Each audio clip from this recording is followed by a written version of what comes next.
இயேசுவுக்கே புகழ், இயேசுவுக்கே நன்றி. இயேசுவின் ரத்தம் ஜெயம், மரியே வாழ்க.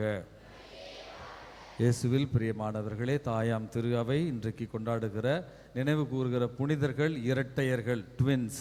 ரெண்டு பேரும் ஒரே வயிற்றில் இரட்டையர்களாக பிறந்தவர்கள், கோஸ்மாஸ் மற்றும் தமியான். இவர்கள் இருவரும் மருத்துவர்களுடைய பாதுகாவலர், டாக்டர்ஸ் நர்சஸ் உடைய பாதுகாவலர்கள். இரண்டாவது யார் யாருக்கெல்லாம் எரண்யா நோயின்னு சொல்கிறாங்க இல்லையா, குடலிறக்க நோய், அவர்களுடைய பாதுகாவலர். ஏழை அனாதைகள் மற்றும் கைவிடப்பட்டவருடைய பாதுகாவலர்களாக இந்த இருவருமே அறிவிக்கப்பட்டிருக்கிறார்கள், கோஸ்மாஸ் மற்றும் தமியான். திருச்சபையின் வரலாற்றில் வேத கலாபணி நடந்த 3வது நூற்றாண்டின் கடைசி பகுதி, 4வது நூற்றாண்டுடைய தொடக்கத்தில் வாழ்ந்த புனிதர்கள். இவர்கள் பிறந்தது அரேபியா, கொலை செய்யப்பட்டது துருக்கி தேசம். என்ன இவர்களுடைய வித்தியாசம் அப்படி என்றால், இவர்கள் இருவருமே மருத்துவர்கள், டாக்டர்ஸ்.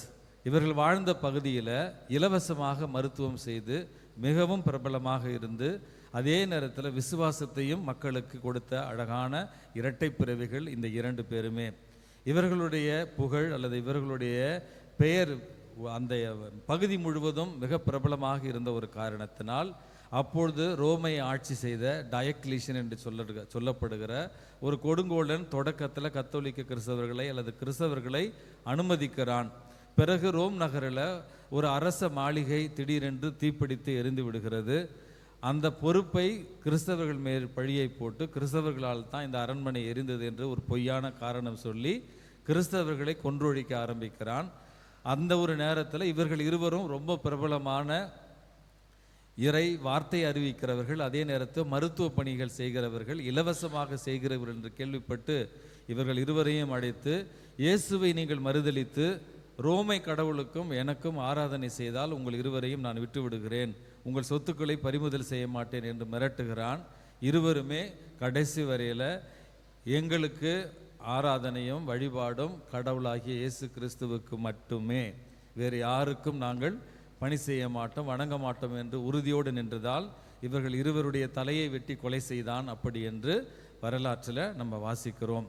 அன்புமிக்கவர்களே, இவர்களிடமிருந்து கற்றுக்கொள்ள வேண்டிய பாடம் என்பது, இன்றைக்கு குடும்பங்களில் அண்ணன் தம்பிங்க, அக்கா தங்கச்சிங்க உறவுகளெல்லாம் பார்க்குற நேரத்தில் பாதி குடும்பங்களில் போலீஸ் கேஸு அல்லது வக்கீல் நோட்டீஸு அல்லது கோர்ட்டில் தான் பாதி நேரம் போய்கிட்டு இருக்கு. உன்னை ஒழிக்காமல் விட மாட்டேன், சாவர வரைக்கும் என் முகத்தில் நீ முழிக்கக்கூடாது, உன் முகத்தில் நான் முழிக்க மாட்டேன் அப்படின்னு ஒரு தாய் வயிற்றில் பிறந்த பிள்ளைகள் இன்றைக்கு கோர்ட்டும் கேஸுமாக அலைந்து கொண்டிருக்கிறார்கள்.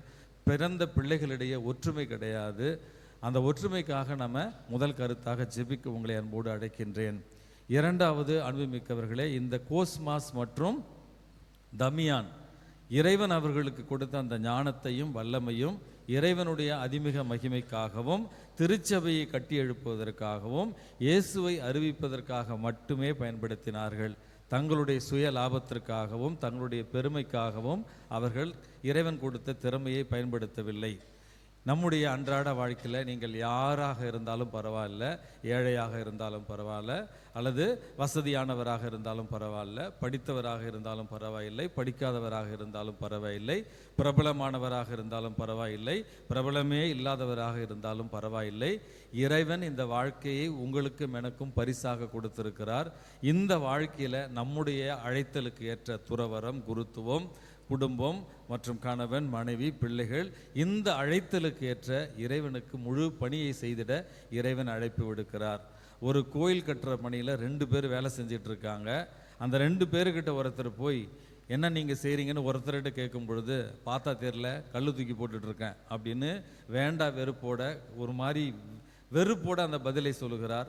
மற்றொருவரிடத்துல நீங்கள் என்னையா செய்கிறீங்க அப்படிங்கிறல, வெறும் கல் தூக்கி போடுற வேலை தான். ஆனால் அவர் சொன்ன பதில், நான் இறைவனுக்கான திருக்கோயில் கட்டிக்கிட்டு இருக்கேன், மேஸ்திரிங்க வேலை அவங்கெல்லாம் வேற, ஆனால் இவர் கல் தூக்குறவரே என்ன நினச்சிக்கிறாரு, நான் தான் இந்த கோயிலை கட்டுறேன்னு பகிழ்ச்சியோடையும் சந்தோஷத்தோடையும் இறைவனுக்கு தன்னுடைய வேலையை செய்வதாக அவர், நான் திருக்கோயிலை கட்டுகிறேன் ஆண்டவருக்கு என்று, வெறும் கல்லை தூக்குகிற வேலையை திருக்கோயில் கட்டுகிற வேலை என்று மகிழ்ச்சியோடு சொன்னாராம். எந்த வேலை செய்தாலும் பரவாயில்ல, லிசிய நகரத்தினுடைய தெரசாமா சொல்வது போல, சின்ன வேலையாக இருந்தாலும் இறைவனுடைய மகிமைக்காக செய்கிற பொழுது அது உண்மையாகவே உன்னதம் அடைகிறது. அது இரண்டாவது கருத்தாக உங்களுக்கு நான் பகிர விரும்புகிறேன்.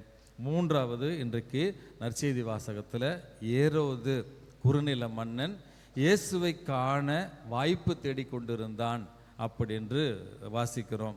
இது என்னவோ இயேசுவின் மேலே உள்ள ஒரு பாசத்தாலோ அல்லது இயேசுவை கண்டு தன்னுடைய மனமாற்றத்தை பெற்றுக்கொள்வதற்காகவோ இயேசுவை கண்டு பாவங்களிலிருந்து கழுவப்படவோ அவன் இயேசுவை தேடவில்லை. அவனுக்கு பயம்.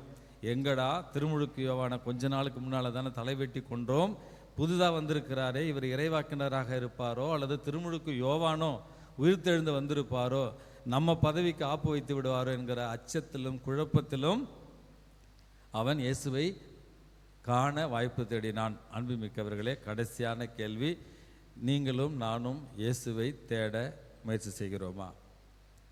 இன்றைக்கு உங்கள் மொபைல் ஃபோனை ஒரு 5 நிமிஷம் கொடுத்தீங்கன்னா கூகுள் ஹிஸ்ட்ரியில் போய் நீங்கள் யாருன்னு உங்கள் ஹிஸ்ட்ரியை நான் சொல்லுவேன், யார் வேணாலும் சொல்லுவாங்க ஹிஸ்ட்ரியை.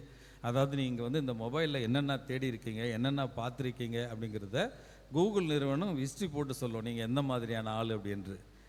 இன்றைக்கு ரிமோட்டை கையில் வச்சுக்கிட்டு 53 சேனல்லையும் மேலேருந்து கீழே பார்த்துக்கிட்டு வரோம்.